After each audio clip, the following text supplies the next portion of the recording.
శారీరకంగా నా తల్లికి నేను పుట్టిన రోజు ఆమె గుర్తులేదు. ఏ తారీఖును పుట్టానో, ఏ డేట్లో పుట్టానో ఆమె గుర్తులేదు. అదిగో ఆత్మీయంగా నేను పుట్టినరోజు నాకు గుర్తుండేటట్టు దేవుడు కృపనిచ్చాడు.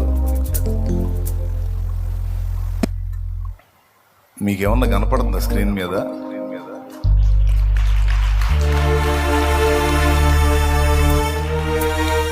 Praise the lord.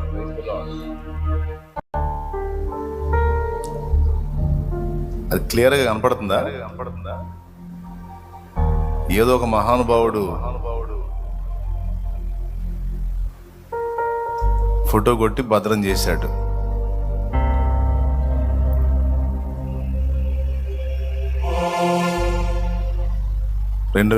ఏప్రిల్ 17వ తారీఖున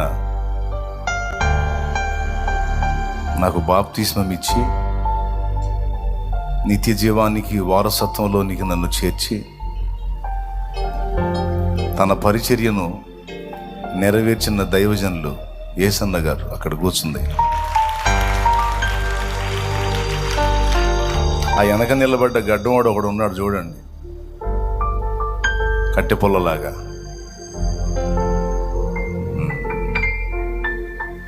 దేవునికి మహిమ కలుగునుగా.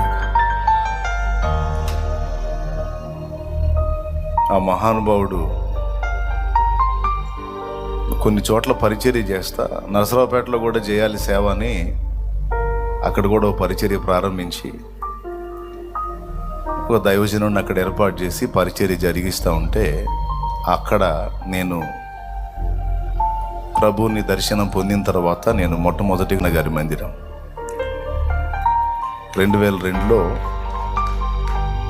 నేను మార్చి నెల చివరిలో ప్రభువుని గుర్తుపట్టాను, తెలుసుకున్నాను. తర్వాత 2002 ఏప్రిల్ 17న మీటింగ్స్ జరుగుతున్నప్పుడు ఆ మీటింగ్స్లో నేను కూడా బాప్తిస్మం తీర్మానం చేసుకొని సిద్ధపడి ఆ బాప్తిస్మ ఘట్టం ఎన్నిసార్లు చెప్పానో గుర్తులేదు నాకు, చాలాసార్లు గుర్తు చేశాను మీకు.